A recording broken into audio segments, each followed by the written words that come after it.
And now, here's your host, Chip Tatum.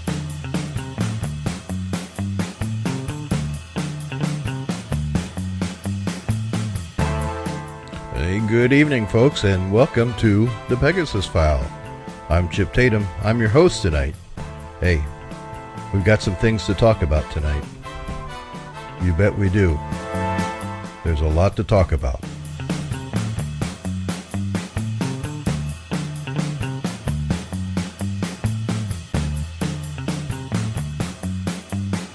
So what do you think the catalyst is for everything going on up in the good old US of A these days? Huh? Mass shootings, department store shootings, sidewalk drive-bys. What is going on?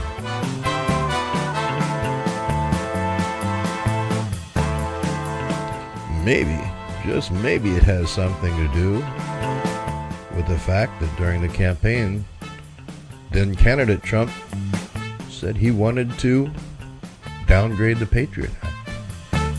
Downgrade the Fed's ability to tap us. But surely our own government wouldn't be behind any of this to protect their interests. Would they?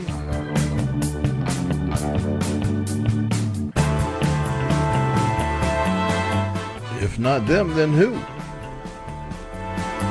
We'll be back right after this.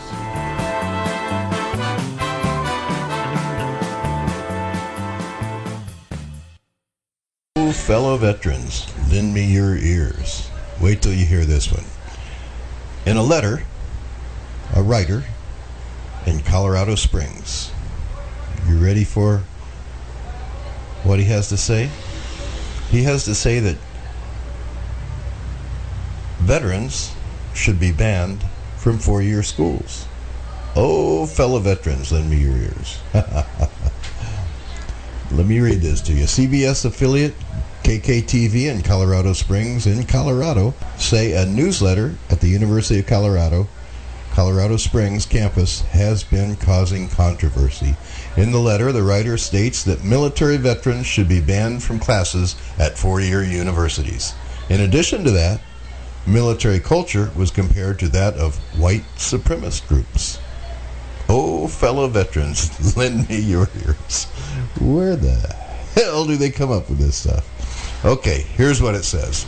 A four-year traditional university is supposed to be a place of learning, of understanding, of safety and security. However, there is an element among us who may be frustrating those goals. Who? Veterans. UCCS is known for its number of veterans who are full and part-time students. But these veterans of much of the school prides themselves on maybe hurting the university. First off, many veterans openly mock the idea of diversity and safe spaces for vulnerable members of society. This is directly in contradiction to the mission of UCCS. Many veterans utter the mantra that they do not see color. But the problem lies in their socialization into the military culture that is that of a white supremacist organization. They have been permanently tainted and are no longer fit for a four-year university. Second, many students are frightened by the presence of veterans in their classrooms. Veterans usually have an overwhelming presence in the classroom, which can distract other students. This is usually true for vulnerable individuals such as LGBTQI2SAA, my God, who have been known to be the butt of insensitive jokes made by veterans. Finally, veterans usually are associated with extremist right-wing groups such as the Tea Party and the NRA. In order to provide a safe place for all students, extremist right-wing groups must be suppressed on campus. This would include their followers, the veterans. That is not to say that veterans should not be allowed an education. Veterans should be allowed to attend trade schools or maybe even community college. But in order to protect our academic institutions, we must ban veterans from four-year universities. These words were published in the first issue of Social Justice Collective Weekly. University of Colorado Springs. Any of you guys out there, gals out there, that attend that school, you'll surely want to look this group up, huh? And show what intimidation is. For real. The school responded to the letter saying it does not reflect the school's views and has nothing to do with the institution. That being said, CBS contributors say that the letter was approved by the school before being placed on a bulletin board. According to the school, the group who published the letter can post what they want, whatever they want, because it is a free speech institution. You're listening to Veterans Truth Radio Network. My name is Chip Tatum. I'm your host for the Recon Report. Welcome all back. Veterans, our hearts go out to you in Texas. I know it's tough out there. Being a Florida boy, I was raised and lived in hurricanes in the aftermath. But listen, your Veterans Center in Houston, the Michael E. DeBacchi VA Medical Center, is open. It has remained open, and they've just sent 25 more health professionals to aid in anything that's going on and needed there. So anything wrong, anything at all, take a run over there. They also have counselors set up and to help you with dry goods and other things. So please get over to the Michael E. DeBacchi VA Medical Center and see what they can do for you, or see what you can do for them. Okay? All right. Now that's our veterans news. We don't have much for you today other than that. Not much has happened on the veterans front as far as new laws, new resolutions for us. I think everyone's been pretty well preoccupied with other things going on in the world, unfortunately, for us. But it is what it is, you know what they say. And especially since we aren't really fit for a four-year university, huh? Okay. I'm going to head straight into the topic for the night. And how do I approach this? Let's go back in time. Let's go back to 1968. There was a presidential election in 1968, and that election, what happened in that election, may surprise all of you veterans, and may surprise you non-veterans. The year 1963. Robert McNamara, Secretary of Defense. October 2nd, I had returned from Vietnam. At that time, we had 16,000 military advisors. I recommended to President Kennedy and to the Security Council that we establish a plan and an objective of removing all of them within 2 years. 1963, Kennedy's Oval Office.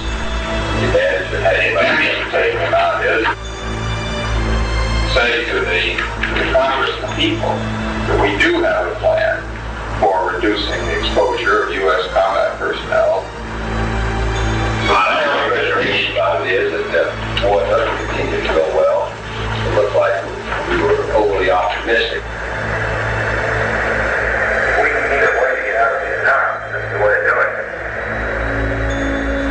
it. On February 25th, 1964, President Lyndon B. Johnson calls his Secretary of Defense, Bob McNamara. Bob? Yes, Mr. President. I hate to modify your speech any, because it's been a good one, but I just wonder if we should find 2 minutes in there for Vietnam. You know, the problem is what to say about it. All right, I'll tell you what I would say about it. I would say that we have a commitment to Vietnamese freedom.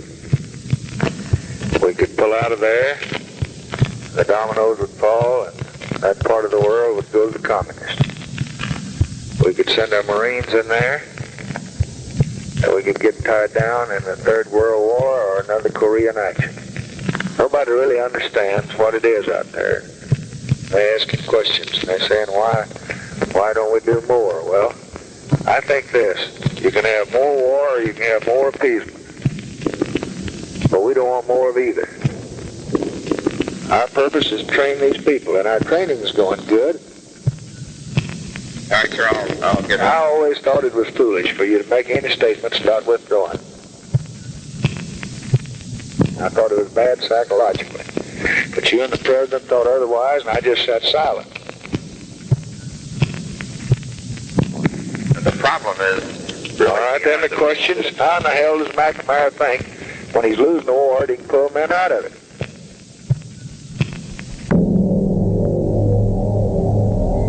March 2nd, 1964, the Oval Office. I want you to dictate to me a memorandum, a couple of pages, 4-letter words and short sentences on the situation in Vietnam, the Vietnam picture. This morning, Senator Scott said the war, which we can neither win, lose, nor drop, is evidence of an instability of ideas, a floating series of judgments, our policy of nervous conciliation, which is extremely disturbing.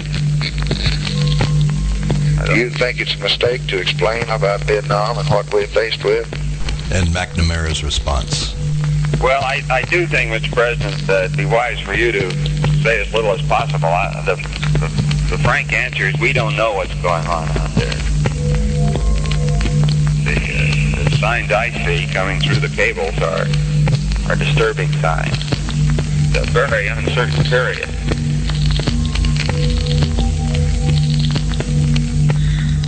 We need somebody over there that can get us better plans than we got. What I want is somebody that can lay up some plans to trap these guys and whip hell out of them.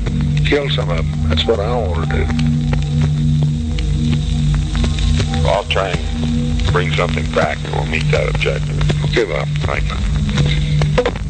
And so we continue to April 25th, 1972. Nixon and Kissinger in the White House talking about, of all things, the nuclear option. Let's look at another one. And I still think we ought to take the rights off now. I think to let drown people, we have to calm down about 200,000 people. Well, no, I'd rather see some nuclear bomb if you got that ready.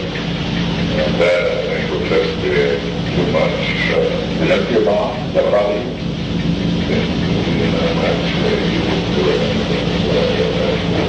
I just want you to think big, Henry, for Christ's sake. Now, I know that was pretty tough to hear. Sound quality was pretty rough. So here's Daniel Ellsberg, author and the man who released the Pentagon Papers. And after releasing the Pentagon Papers, I believe it was in 1972, he was charged under the Espionage Act, facing 115 years in federal prison for the release. All the different prisons showing the same picture, you begin to get the impression that there was a chain of command aspect, but how high does it go? It doesn't answer that. These tapes were in the Oval Office and they were kept secret for 30 years, just came out a year or two ago. And I want to reveal here the sound of compassionate conservatism. And remember that Nixon was, in many matters, domestically, environment, and some others that don't come to my mind here. To the left of Clinton is what I was about to say. That was a welfare policy, all right? That was a different political environment, and he would have fit right into this political environment very happily. But at that time, his policies were reasonably compassionate on the domestic front. To think that they were very different on the foreign policy front would, I believe, be a mistake. So the chance of hearing, then, what has been happening in the Oval Office lately, I think, is pretty well demonstrated by what was happening in 1972 with respect to Vietnam. And I'll just give you a little of that from my book here. I did some tapes. I copied these tapes myself with my wife. We went over and over them. The tapes are available now from the National Archives. You can actually get copies of the tapes, which wasn't true when I made these transcriptions. I had put out the Pentagon Papers in 1971. This was a year later. The most heavy bombing in history was about to begin, a year after the Pentagon Papers. So anyone who thinks that any one act ended that war that the Pentagon Papers did is very mistaken. Well, it went on for years after. But in 1972, he was on the verge of launching the heaviest bombing ever in North Vietnam, and or in the world, actually. So Nixon is talking to, on April 25th, 1972, Nixon is talking to Henry Kissinger on this tapes. We've got to stop thinking in terms, I've heard these tapes a lot, so I can... I do Kissinger better when I have a cold, but we've got to stop thinking in terms of a 3-day strike. We've got to be thinking in terms of an all-out bombing attack, which will continue until they, now by all bombing attack, I am thinking about things that go far beyond. I'm thinking of the dikes, I'm thinking of the railroad, I'm thinking, of course, of the docks. I agree with you. We've got, no, not Vive, no, that's wrong guy there. We've got to use massive force. 2 hours later, he's talking to Ziegler, his press agent, public affairs officer, and H.R. Haldeman with Kissinger and Nixon, president. How many did we kill in Laos? Ziegler. Maybe 10,000, 15? Thing, we killed about 10, 15. See, the attack in the north that we have in mind, power plants, whatever's left, POL, petroleum, the docks. And I still think we ought to take the dikes out now. Will that drown people? About 200,000 people. No, no, no. I'd rather use the nuclear bomb. Have you got that, Henry? That, I think, would be just too much. The nuclear bomb, does that bother you? I just want you to think big, Henry, for Christ's sakes. So a week later, on May 2nd, now I'm getting there, he's saying, we had to give us back our prisoners. America will not be defeated. We must not lose in Vietnam, so we must draw the sword. So the blockade is on. And I must say that I like it. And the blockade was to be accompanied by B-52 bombing for the first time in all of North Vietnam. And I want this clearly understood. The surgical operation theory is all right, but I want that place bombed to smithereens. If we draw the sword, we're going to bomb those bastards all over the place. Let it fly, let it fly. May 4th, that was May 2nd. He's in the office with Kissinger, Al Haig, and John Connolly. They're about to do the bombing. The heavy starts a day or two later. And he's thumping his desk as he points to an imaginary or maybe a real map on it. And I went over and over with my wife to get the thumps in the right place here in the book, so nobody would accuse me if they listened to the tape, which you can do, of, that's wrong, the thump wasn't there, and so forth. Vietnam, here's those little right in there, here they are.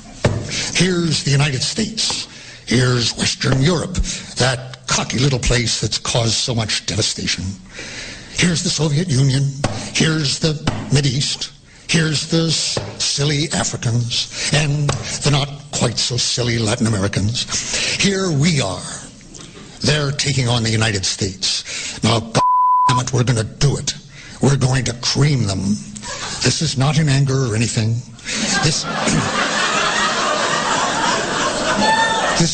This old business that I'm petulant, that's all bullshit. I should have done it long ago. I just didn't follow my instincts. I'll see that the United States does not lose. I'm putting it quite bluntly. I'll be quite precise.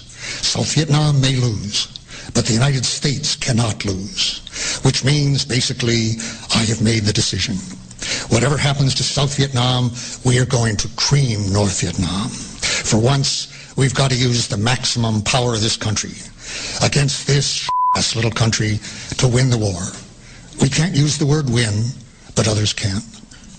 And finally, that afternoon, he says to Kissinger, the only place where you and I disagree, Henry, is with regard to the bombing. You're so goddamn concerned about the civilians, and I don't give a damn. I don't care. I'm concerned about the civilians because I don't want the world to be mobilized against you as a butcher. If you think that the conversation in the latest White House, the current White House, sounded different from that on the tapes we may hear 30 years from now, if ever. I think you'd be mistaken. That is the sound of empire.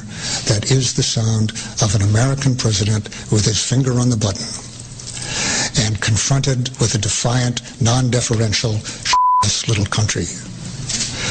We tortured a country of Vietnam, but it did not win the war for us. And it will not win the war here. I say that not in praise of any adversaries there, but simply in recognition that people fighting against foreign invaders and having shown an ability and a willingness to give their lives to kill foreigners in their country are not going to give up. That's my guess. So that's the connection between Iraq and Vietnam. Thank you.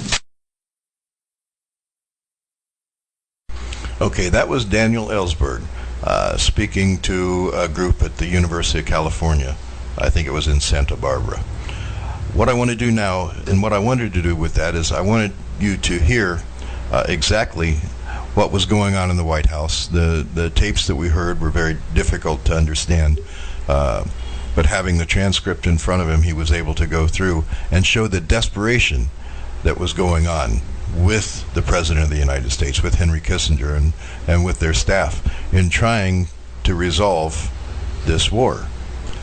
They would stop at nothing, including the use of nukes, including taking down dikes and killing 200,000 people, civilians and military too, enemy, but civilians too, women, children, flooding them out and killing them. As Kissinger said, the toll would be about 200,000. They would stop at nothing. Would they betray their friends? Would they betray friendly countries? Would they betray their allies? Of course, and that's what I'm getting at here. I'm getting at the false flags that the United States has been involved in, and we're going to talk about one. But first, we need to go forward a little bit. Actually, we need to go backward and hear a little more of their plans. We start tonight with some rather jaw-dropping information about American politics that has been reported out by a British news source. It's the BBC. The BBC has just aired a new documentary based on Oval Office tapes, which proves something about the American presidency and American modern history that even the most conspiratorial among us would not be able to believe were it not all captured on tape. But apparently, it's all captured on tape. Here's what happened. Okay, it's about the 1968 presidential election. In that election, the Democratic side was kind of in trouble in that the Democratic electorate was really split. They were not at all unified behind their candidate. On the right, Southern white Democrats, they were being peeled off to vote for George Wallace, the former Alabama governor. And so the Dixiecrats are getting peeled off from the Democrats that year. And also, different problem for the Democrats, people hated the Vietnam War. And the president at the time was a Democrat, Lyndon B. Johnson, LBJ. The escalation in Vietnam was on him. So if you were against the war, as most Americans at that point were, this is the Gallup polling on the war at that time, this is the number of people who thought the war was a mistake, that number going up and up and up over time. If you were against the war, as increasingly everybody was, you were not psyched to vote for LBJ's successor in the Democratic Party. Right? So the Democrats were losing their appeal in the South because of race and racism, and they were losing the anti-war vote because Vietnam was their war. Well, the Republican candidate that year, trying to take advantage of that split on the Democratic side, was this handsome devil. Candidate Dick Nixon. Richard Nixon in 1968 was running against a Democratic Party that he knew was split. He was, in response, pledging to get rid of the draft. And he claimed to have a plan to end the war.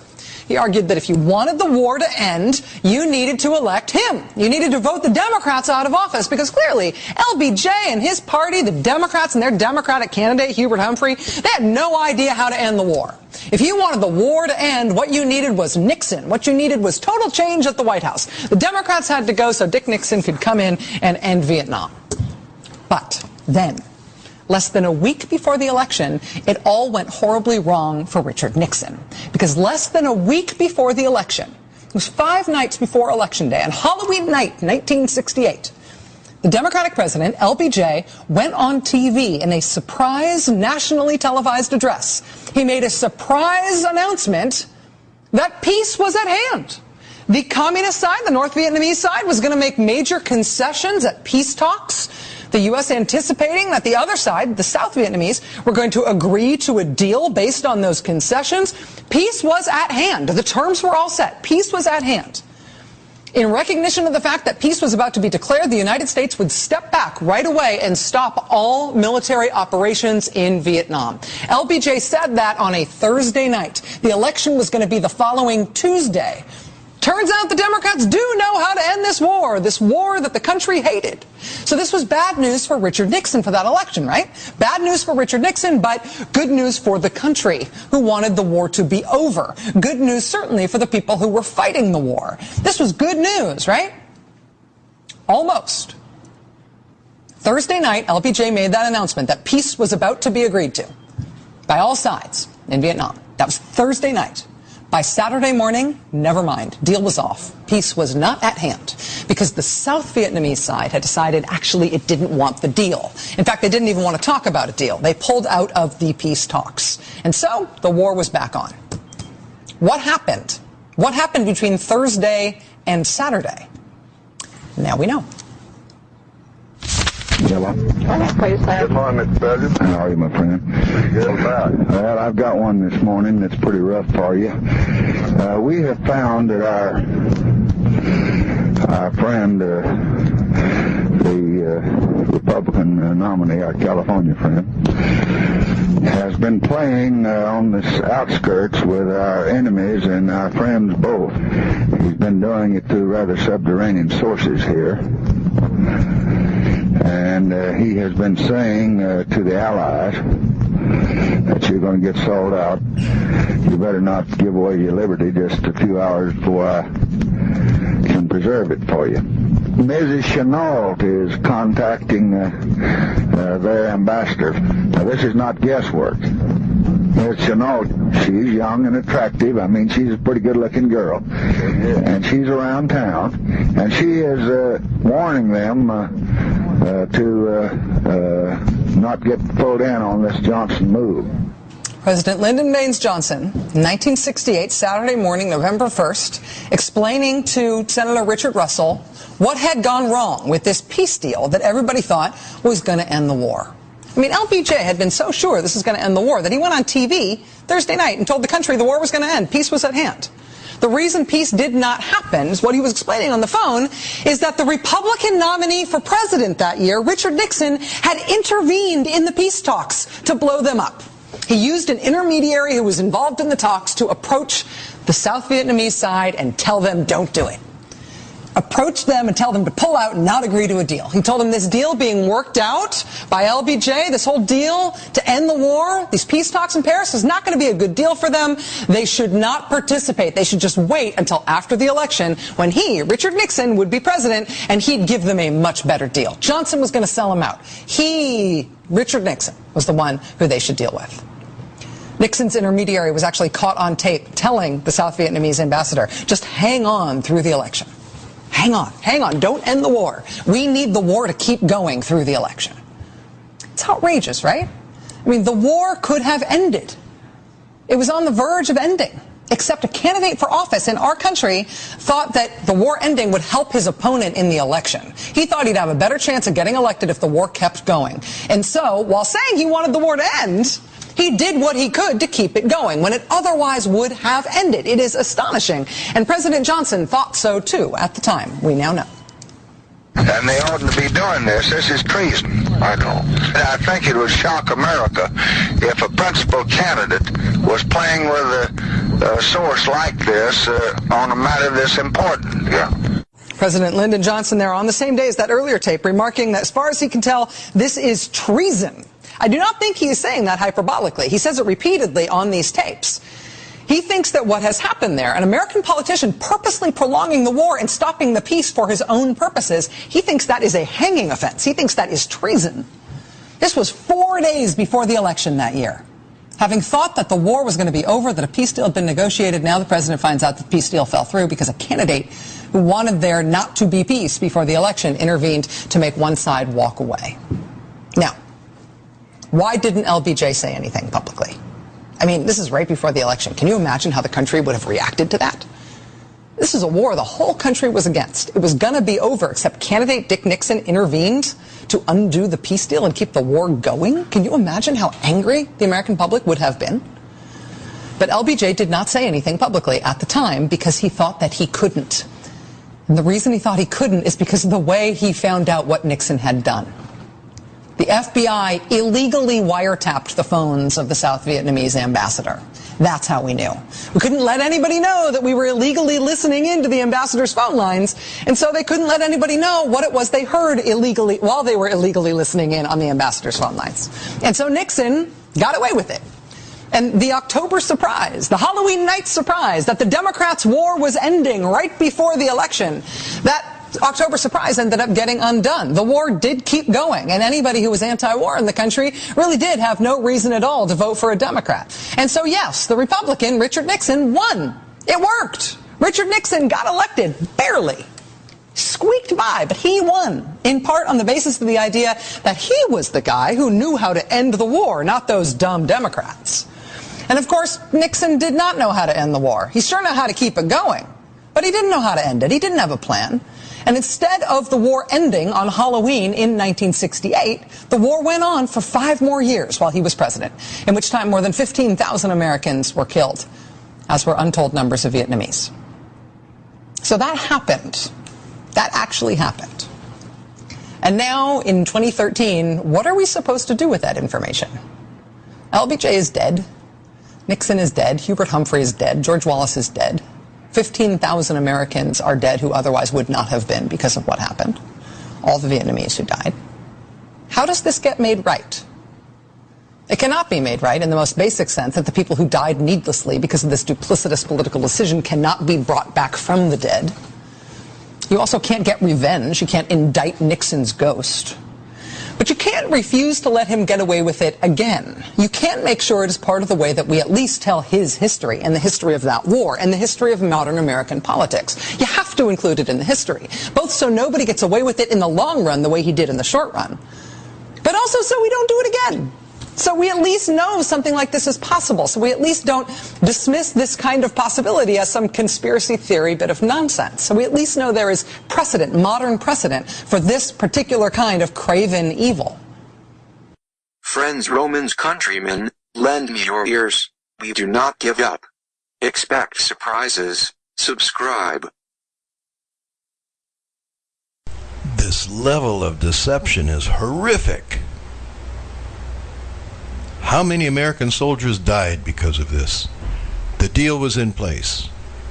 The war was going to end. The soldiers were coming home. Well, I can tell you about how many soldiers died because of this little move of Richard Milhous Nixon. Around 38,000 soldiers died, and even more captured in the years after 1968 in Vietnam, Laos, and Cambodia. And the real numbers out of Laos and Cambodia we may never know. How many civilians, how many children? Because of this great deception and this great deceiver. Let's go on a little farther. Now we're going to hear about a different issue. We're going to hear about a president who comes into office, who the minute he comes into office, intelligence violations being thrown out to the media throwing out there, and the president thinking the media is his enemy. Well, you know what it is. You've heard it all over the news lately. But you probably haven't heard this part of it.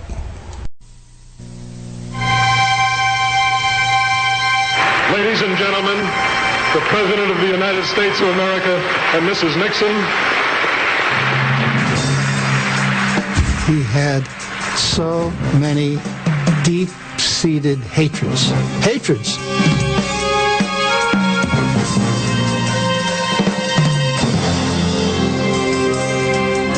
There are a lot of good qualities about Nixon that were buried with Watergate, Nixon, Watergate, Nixon, Watergate. What do you remember about Richard Nixon? Watergate. Richard Nixon was so much more, but his presidency was overshadowed by demons that drove him to criminal excess. He is subject to the rule of law and to justice. He will get it, be he president or be he pauper. He left behind hours of recorded conversations that augured his demise. We cannot have our people get soft because of they're trying to suck up to some of these goddamn newspaper people. Now, goddamn it, I'm not going to have it. It's worth it. That's it. That's the way it's going to be. Nixon described his career as a journey to the mountaintop and to the despair of life's deepest valley. He said, in the Army, Al, you have a solution to this. When you have a disgraced leader, you put a pistol in his desk drawer, and he takes care of the rest. Our little girl, Tricia, named it Check. This time we're going to win! All American forces will be withdrawn. I have never been a quitter.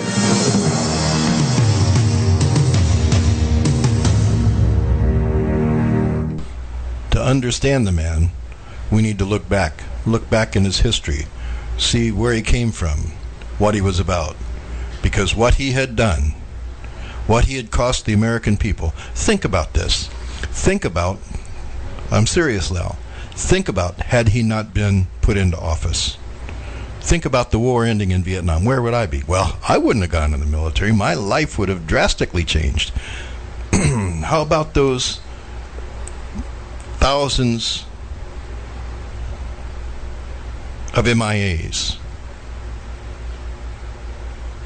The thousands of KIAs.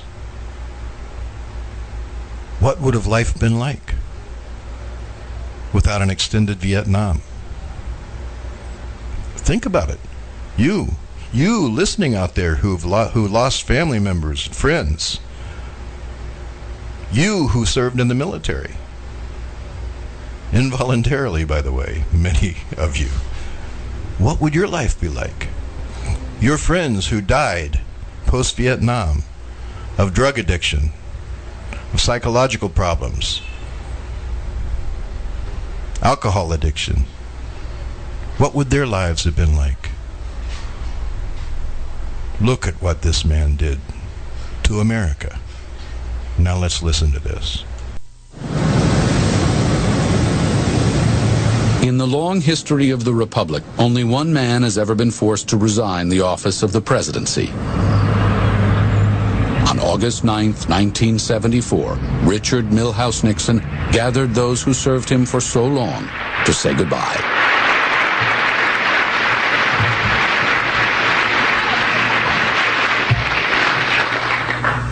Always give your best.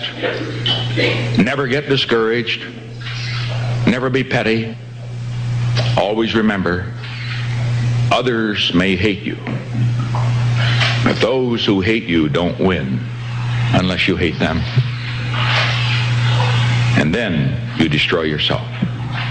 That day, Nixon knew instinctively the price he paid for the resentments that consumed his presidency. Nixon had in his character a dark side and a light side. The light side was often full of very clever thoughts, good instincts, but it was in conflict with this dark side, which was the mean streak in Nixon, the hater in Nixon, the paranoic in Nixon. And it was a dark side which rose during the presidency into the ascendant.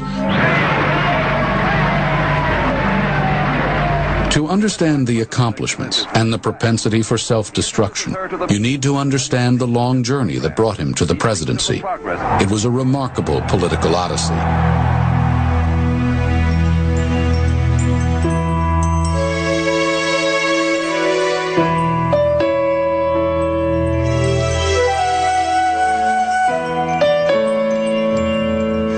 Born in 1913 in Yorba Linda, California, 30 miles east of Los Angeles, a million miles west of Washington. It was an upbringing marked by struggle and tragedy. Two brothers dying of tuberculosis, a family battling the ravages of the Depression.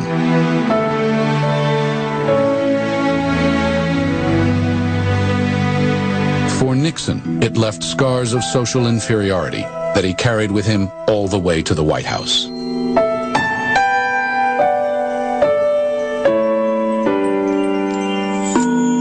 He is a classic kind of up from the bootstraps character, a sort of Horatio Alger sort of figure.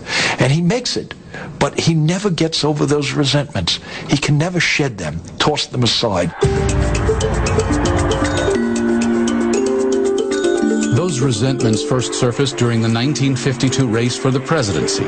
He was Dwight Eisenhower's running mate. He was almost dropped from the ticket after the national press alleged he was supporting his family with a private slush fund, a charge he vigorously rejected. Ladies and gentlemen, Senator Richard Nixon. My fellow Americans, I come before you tonight as a candidate for the vice presidency and as a man whose honesty and integrity has been questioned. As he laid out the family finances, what they owned and what they owed, he insisted there was one gift he had no intention of giving back. It was a little Cocker Spaniel dog, black and white, spotted. And our little girl, Tricia, the 6-year-old, named it Checkers. And you know, the kids, like all kids, love the dog. And I just want to say this right now, that regardless of what they say about it, we're going to keep him. Nixon really saved his career from destruction by this address. The American people responded to it, and they overwhelmingly flooded the Republican National Committee with letters and phone calls and telegrams in support of Nixon. And Eisenhower at this point was boxed into a corner. He had no choice now but to keep Nixon on the ticket. It was a strategy that worked, but left a deep sense of resentment directed at the National Press Corps. Nixon went on to serve for 8 years as Eisenhower's vice president, service which provided a springboard for the Republican nomination in 1960. The problem was he was up against the charismatic John F. Kennedy. Nixon lost that race by a wafer-thin margin, just 113,000 votes out of the 68 million cast. That defeat was followed 2 years later by a humiliating loss to Pat Brown, the incumbent governor of California, a loss Nixon blamed on unfair reporting by a press corps he was convinced had been conspiring since 1952 to engineer his defeat. As I leave you, I want you to know, just think how much you're going to be missing. You don't have Nixon to kick around anymore. Because, gentlemen, this is my last press conference. This was a moment of truth for Richard Nixon, a rare moment of truth when the carefully constructed facade that he tried to present to the public is broken through, and his real emotions, his real anger, his resentments, his self-pity come to the surface in a way that politicians try never to let happen. This is the real Nixon. The press wrote his political obituary. They wouldn't have Nixon to kick around anymore, or so they thought.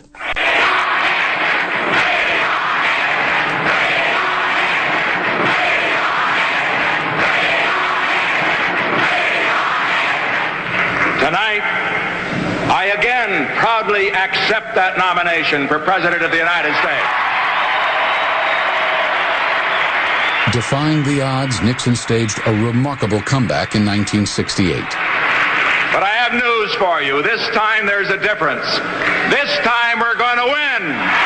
A resurrection made possible by the discordant sounds of the times. Anger and recrimination had replaced civility and tolerance at the heart of the national debate. One overwhelming issue fueled the rising chorus of discontent: Vietnam. Never has so much power been used so ineffectively as in Vietnam. If after all of this time and all of this sacrifice and all of this support, there is still no end in sight, then I say the time has come for the American people to turn to new leadership, not tied to the policies and mistakes of the past. I pledge to you, we shall have an honorable end to the war in Vietnam. What gives him the opportunity to run and win the presidency is the failure of Lyndon Johnson to deal effectively with the Vietnam War. Johnson escalates the war beginning in 65, 66, 67. By 1968, there are 545,000 American troops in Vietnam, and the country is thirsting for a victory or an end to the conflict. Nixon beat Hubert Humphrey, Johnson's vice president, by less than 1% of the popular vote. I had a telephone conversation with the vice president. I know exactly how he felt. I know how it feels to lose a close one. A victory that left in its wake adversaries who were unwilling to accept the legitimacy of the nation's verdict. He had a huge store of enemies. Many of them felt they were doing the Lord's work or were being patriotic by trying to destroy Richard Nixon.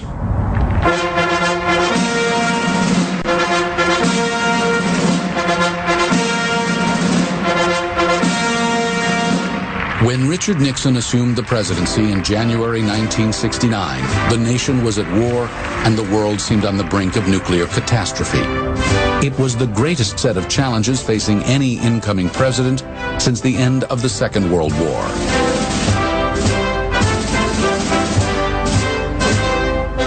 But on that cold winter's day, Nixon announced that he relished the challenge. The greatest honor history can bestow is the title of peacemaker. This honor now beckons America. If we succeed, generations to come will say of us now living that we mastered our moment, that we helped make the world safe for mankind. That is one twisted mind son of a bitch. Can you believe that he even approached it in that manner? Well, I can. I worked for him. Evil? You bet your sweet buttons he's evil. He was evil. And I'm sure he's paying the price now where he is. Let's listen to a little more.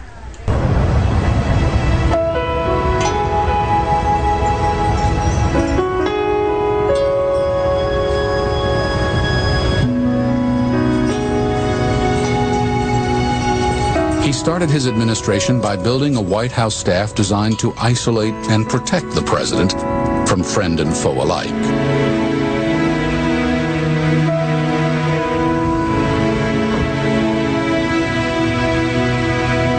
He was a solitary fellow, and as he himself said, he was a desperate introvert in a business of extroverts. Most politicians can't stand to be alone, and Richard Nixon couldn't stand to be with people.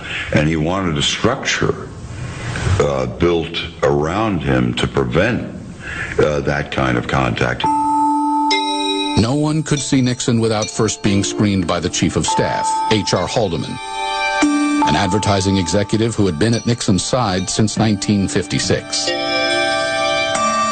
Haldeman was the gatekeeper in the sense that he not only kept people out from seeing Nixon, but he also guarded against going ahead and implementing things that Nixon would suggest they should do, which Haldeman made the judgment should not be done because they were too erratic, they were too radical, too extreme, and that they could jeopardize the Nixon presidency. Any assurance that if we put federal money... Another member of the tight inner circle was John Ehrlichman.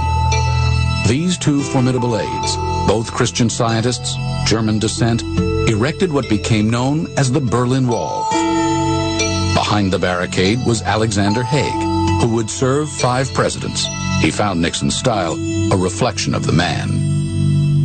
He had a double Achilles heel. One was the anguishing manner in which he made a decision. The other was a shyness, a deep shyness. Nobody really knew Richard Nixon, and I'm not sure to this day I did. I found him to be very, very much appalled by the thought of a confrontation, one-on-one, with anybody. One of those who experienced Nixon's social awkwardness was Alexander Butterfield. As Haldeman's principal assistant, he was told that it was imperative that the initial meeting with Nixon go well. There were only 3 of us in the room. 2 of us had spoken. Now it's the president's turn. And he began to growl. I couldn't understand. I heard this guttural sound. And he sort of went, well, yeah, I could not believe it. was the worst situation I'd ever been in. It really was. It was all going to be so simple. The man never said anything. He never uttered one word. It just growled. After 2 minutes, the introduction came to an abrupt end. Haldeman led Butterfield out, muttering this was exactly what he had feared would happen. Naturally, I didn't want to bomb meeting the president.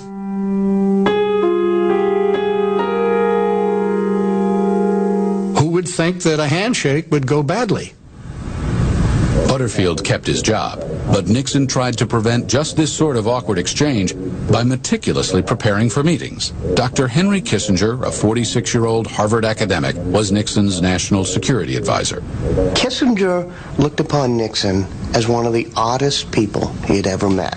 Somebody deeply insecure, but absolutely brilliant. Somebody he could work with. First time, second time, third time, Kissinger went in there to talk to him. Nixon would prepare for it by writing a whole legal page of what he was going to say, and then he would memorize the notes and throw the legal pad away so he could pretend to have a normal conversation, but he had to work himself up to it.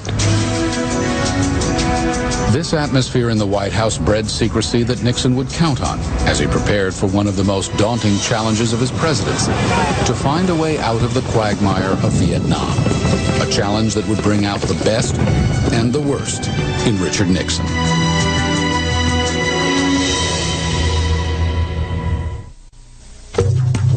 By January 1969, the Vietnam War had taken more than 31,000 American lives. Nixon told aides the success of his presidency rested on his ability to bring the conflict to an end.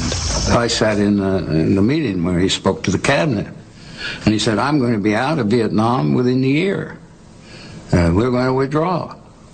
And we're going to do it by a combination of pressure on the battlefield and negotiations, which are serious and professional, and which go beyond Hanoi to their mentor and their catechist, the Soviet Union.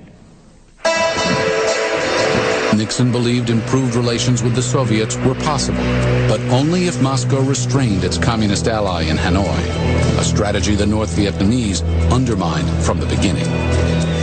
In the third week of the presidency, on the day before the president was leaving for a trip to Europe, the North Vietnamese started an offensive that killed between 400 and 600 Americans a week. It was one of the highest casualty rates of the war. On March 16, 1969, to stave off a South Vietnamese defeat, Nixon ordered an expansion of the air war into neighboring Cambodia. Although supposedly neutral, the country had long served as a transit route for communist forces heading south. That bombing was undertaken to show both Moscow, Hanoi, and all of their minions that the United States was going to take action. Nixon had a madman theory that if people were frightened of him, if they had no idea what he would do, he would seem tough and irrational.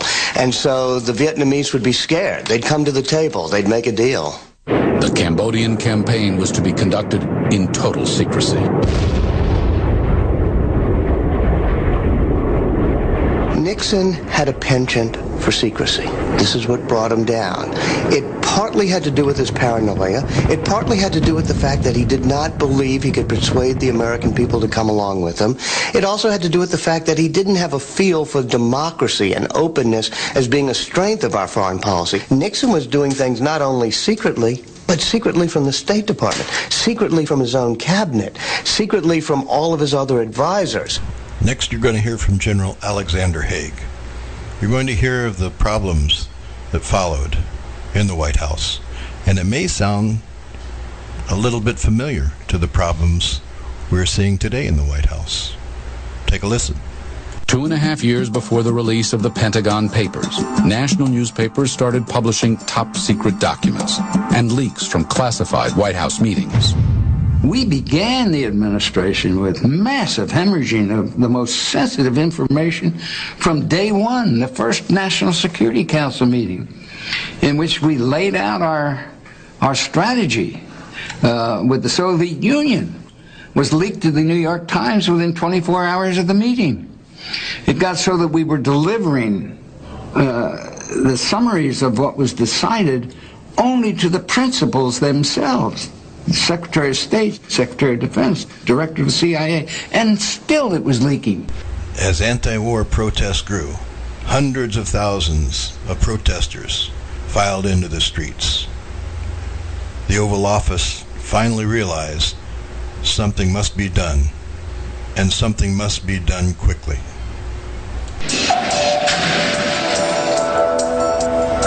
In an attempt to discover the source of the leaks, Nixon ordered FBI taps installed on several members of Kissinger's own NSC staff. He then went after those writing the stories. Wiretaps were placed on the home lines of journalists working for the Washington Post and the New York Times. Within 4 months of taking office, Nixon viewed the Fourth Estate with suspicion bordering on contempt. He went his way without thinking about the press. He didn't spend any time with the press. He didn't understand the press are the first historians. The first rough draft of history in this town is written by journalists. That first draft reflected a growing unease over the president's Vietnam policy.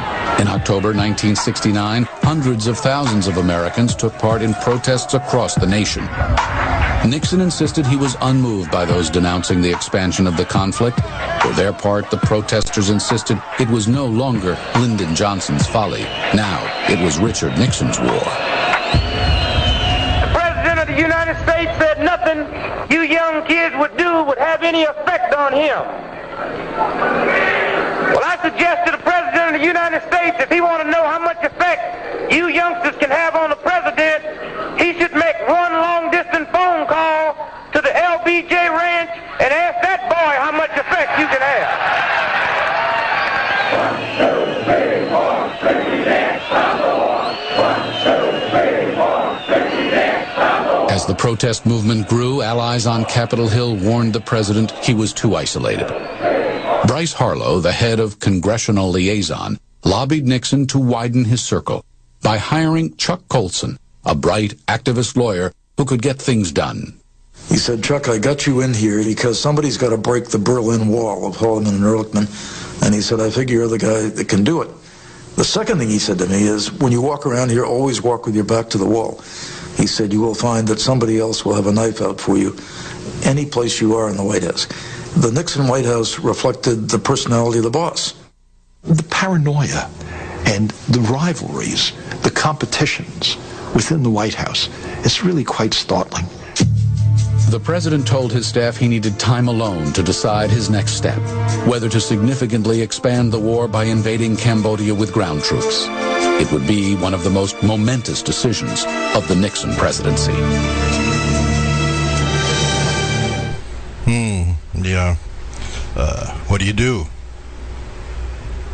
The air campaign didn't work. Nothing seems to be working. He needed to get South Vietnamese, Laotian, and Cambodian troops involved. He needed their assistance. Unfortunately, Lon Nol, who ended up in a coup and taking over Cambodia, Lon Nol was a fence setter. He was more than happy to take aid and protect troops and supplies coming in from China, coming in from Russia, transiting through Cambodia, and down into the combat zones. So he was receiving arms, he was receiving weapons, troops were receiving training in Cambodia, and I'm talking about enemy troops, not friendly troops. It would be a difficult task to get him involved. But there was one thing he could do, and that'll come up in a little while. But first, let's listen to this. Richard Nixon found solace and solitude at Camp David. He went to the mountain retreat more than 160 times during the 5.5 years of his presidency. More visits than any of his predecessors, 3 times as many as Eisenhower made during 8 years in office. Closed to the press, there is scant photographic record of his visits.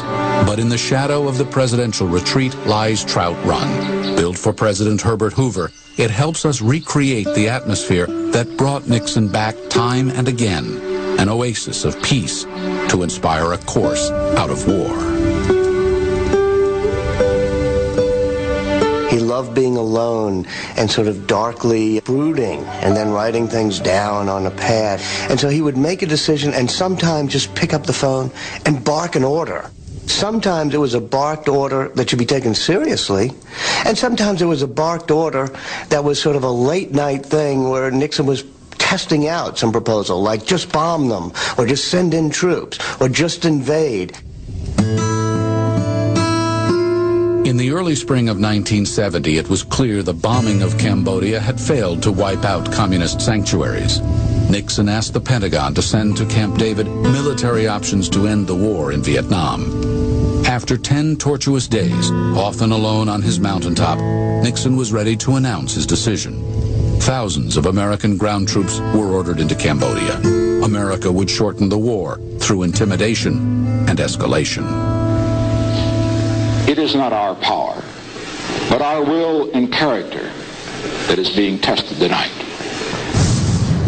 By the time he spoke, 6,000 U.S. and South Vietnamese forces were already fighting inside Cambodia. They met fierce resistance as they tried to eradicate communist encampments. I would rather be a one-term president and do what I believed was right than to be a two-term president at the cost of seeing America become a second-rate power and to see this nation accept the first defeat in its proud 190-year history. The way it's read by millions of people in the United States, and particularly by the press and by the president's adversaries, is that he's now expanding the war to another country, and that instead of winding down the war, he's revving it up.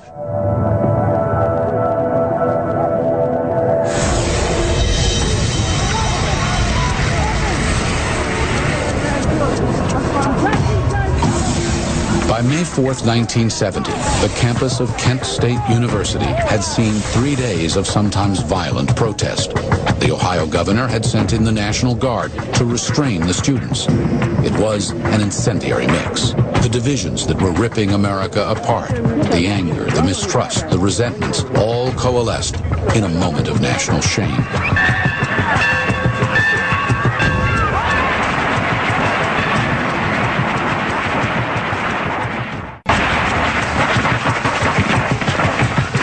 Gunfire lasted only seconds, but left 4 students dead. It ignited a firestorm. 450 campuses closed down in protest. Students came to Washington hoping to bring the capital to its knees. The city was on camp. The mobs were smashing windows, slashing tires, dragging parked cars into intersections, even throwing bed springs off overpasses into the traffic down below. This was the, quote, student protest. That's not student protest, that's civil war.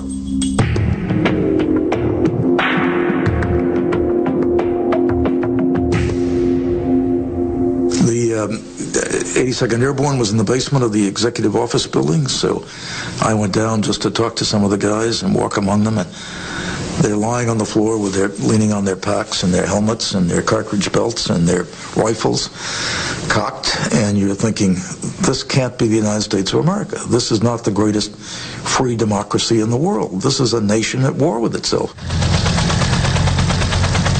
Nixon was flown to Camp David for his own protection. There, alone for 2 days, he brooded, fearful that his administration, indeed the country, was teetering on the precipice. He was as close to a breakdown, maybe nervous exhaustion. Not sure what the clinical description would have been. He was right on the edge.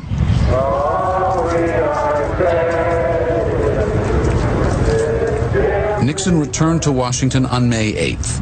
That evening, the sounds of protest echoed around the White House grounds.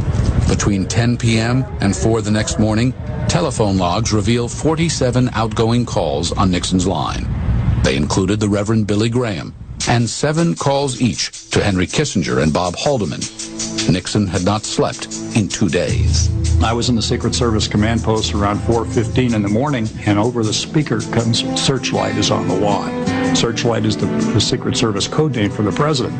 And I was immediately astounded at what's he doing outside the White House at 4:15 in the morning.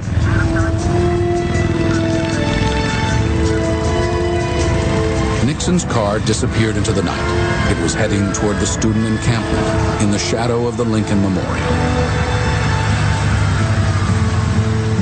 I'm walking up the stairs of the Lincoln Memorial. The president is standing there in a group of about 30 protesters, talking with them. And I joined in there at the back of the group to listen to what he was saying. And it was, I thought, a very significant and major effort to reach out to understand what they were feeling and to show some empathy for what they were doing. I mean, it was a real sense, at least that I derived from it, of trying to reach out to these people. But the encounter at the Lincoln Memorial simply deepened the divisions and mistrust on both sides. Nixon now began to look for a more sinister cause for the nation's growing turmoil. He does believe that the student groups and that many of the people who are involved in this are being manipulated by foreign communist influence. And he's ordering the CIA and the FBI to find the information to demonstrate this. They come back to him and they say they can't find anything. And he tells them, go back and look again.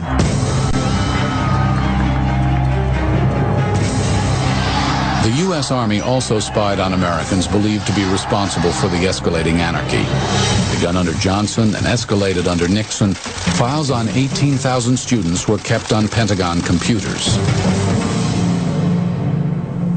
You had to do something. The country was tearing itself apart, and this was not just an isolated thing, it was emblematic of the breakdown of civilized life in the U.S. Nixon ordered Tom Houston of his White House staff to devise a new strategy to hunt down and destroy the leadership of the anti-war movement. The Chief of Staff, Bob Haldeman, called me over and said, here is a plan that was developed by Tom Houston to deal with a very serious problem the president wants addressed, and that is intelligence on the anti-war movement. You could infiltrate, you could do what they call black bag jobs and sneak in and burglarize to get information. Wiretapping was implicit in it. It was just a catalog of what was prohibited under the law. In fact, there were several footnotes in the document noting that these were illegal activities. President Nixon, Alexander Haig, Henry Kissinger, Haldeman, the whole lot of them, didn't give a rat's ass about the law. That was brought out earlier, and later in its administration, it was brought out with break-ins. You know, break-ins and bugging officials. That continues even today. We were involved in a bugging of a Democratic headquarters in Albany, New York. Yeah, it was a CIA operation, CIA-DIA operation in the United States. We bugged the building that was going to be used in New York by the Democratic Party. So it's no stranger in politics to do this kind of thing. But what's horrible, what's deplorable, is their disregard for human life. Let's go on a little farther now. You had to do something. The country was tearing itself apart, and this was not just an isolated thing, it was emblematic of the breakdown of civilized life in the U.S. Nixon ordered Tom Houston of his White House staff to devise a new strategy to hunt down and destroy the leadership of the anti-war movement. The Chief of Staff, Bob Haldeman, called me over and said, here is a plan that was developed by Tom Houston to deal with a very serious problem the president wants addressed, and that is intelligence on the anti-war movement. You could infiltrate, you could do what they call black bag jobs and sneak in and burglarize to get information. Wiretapping was implicit in it. It was just a catalog of what was prohibited under the law. In fact, there were several footnotes in the document noting that these were illegal activities. Reluctant to challenge J. Edgar Hoover, the enormously powerful director of the FBI, Nixon ordered that the Houston plan be shelved. But it showed the senior staff how far the president was willing to go to bring down those he perceived to be his enemies. Ahead for Nixon, one of the most destructive decisions he ever made. He ordered H.R. Haldeman to install bugs and wiretaps in his White House offices and at Camp David. Ultimately, there would be thousands of hours of recordings, revealing criminal activity and character flaws that would bring down his presidency. So there you hear it. In the Nixon administration, they would stop at nothing to achieve their goals. Legal issues did not exist. Ethical issues did not exist. And that's absolutely apparent when you look at what happened during the election. The October surprise that Nixon provided. Now, earlier in the broadcast, we heard the announcer and the journalist. We heard from General Haig. We've heard from Kissinger. We've heard from his secretary, White House secretary. We've heard from all of them, and all of those conversations and that picture they were trying to paint of Nixon was before the tapes were let out, whereby we now know what happened in that election. We now know that the Vietnam War could have ended in 1968. We now know how many American lives were lost just because of that play. So America's in turmoil. Rioters in the streets, anti-protesters in the streets, other governments eyeing the United States warily. Nixon needs to make his move. He needs to win Vietnam, or he needs to get out of Vietnam. And what does he need to do for that to happen? He's got to have support of the South Vietnamese, the Laotian, and the Cambodian armies. He has to have that. Now, Lon Nol is a fence setter. He was the prime minister 2 times, and in a 1970 coup, actually deemed himself president. But he was receiving help and aid from the Russians, the Chinese, and from us, and from the South Vietnamese. We needed to get him on board. We needed to get him on board against the North Vietnamese. And so to accomplish that goal, he went to his military advisors, his very close military advisors, and he asked them for plans. Excuse me. I need plans. I need plans on what we can do here. Joint Chiefs brought in plans, Secretary of State brought in plans, NSA advisor brought in plans, but the plan that he chose was brought in by the CIA. And the CIA's plan is simply to form an operation to cause Lon Nol to get off the fence. How do we do that? And that's what the ensuing discussion was all about. How do we do that? What do we do to get this man off the fence so that he will join in combat against the North Vietnamese, against the Cong? What can we do? A false flag. We can go in, we can attack him, a vital portion of his regime, dressed as Viet Cong. That should get him off the fence, get him out of supporting the Chinese, who are also supplying the Viet Cong, North Vietnamese, the Russians, who are also supplying the Viet Cong, North Vietnamese, would get him off the fence and get him to ask the United States, who is already there, for more help. So what happened? They sent Haig and Colby to Southeast Asia. The plan was hatched. The plan was called Operation Red Rock. The team was assembled in NKP, Thailand, the home of Task Force Alpha. Task Force Alpha was tasked with supplying the intelligence and support for the mission. The original 13-man team consisted of 8 U.S. Army Green Beret, 3 Navy SEALs, and 2 civilians, CIA. The training was performed over a 4-week period at NKP, Thailand. Washington chose the target. It was now a go. Phnom Penh Airport, January 1971. This 13-man team was tasked with jumping in to the airport, jumping into Cambodia, moving to the airport, attacking the airport, leaving dead North Vietnamese, Viet Cong sappers on the airport grounds. How did they do that? A nice tandem jump into Cambodia, carrying sappers with them with the promise it was a prisoner exchange. Those sappers were left dead on the tarmac. The team dressed as sappers. The weapons, Chinese and Russian equipment.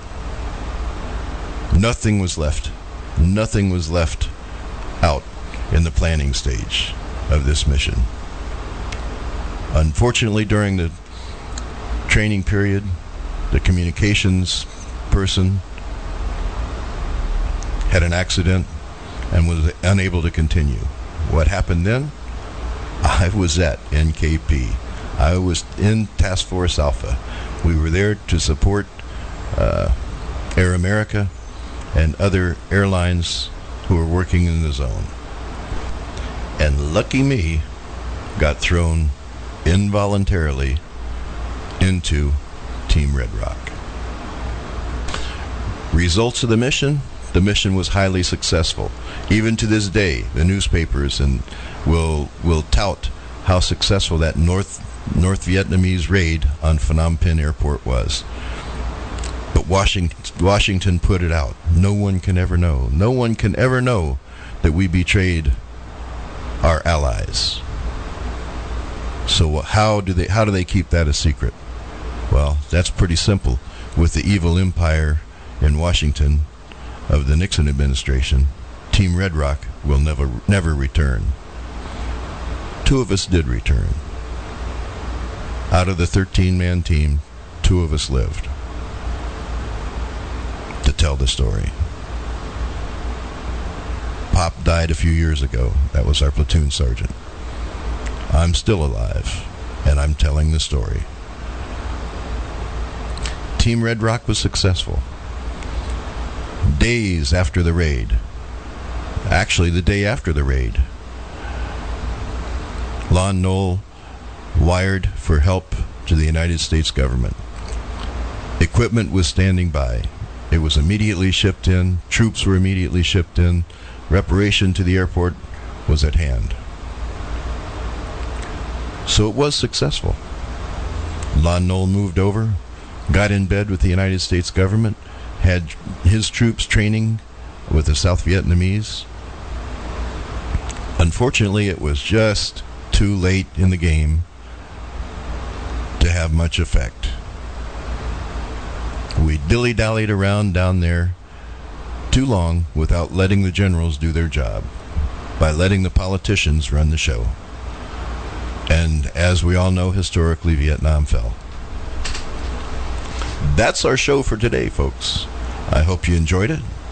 I did write a book called Operation Red Rock. It's available at chiptatum.com. You can go online and buy it, and it'll be shipped right to you.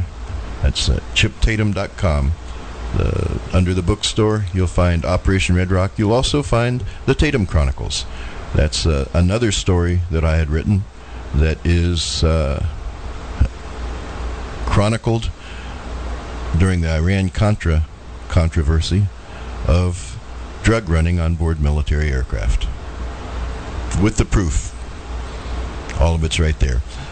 I put on chiptatum.com and on Veterans Truth Radio Network, I did put a copy of the top secret Twix sent talking about the raid on Phnom Penh, one that Kissinger sent, so that you can see how successful we were. Thank you. Good night.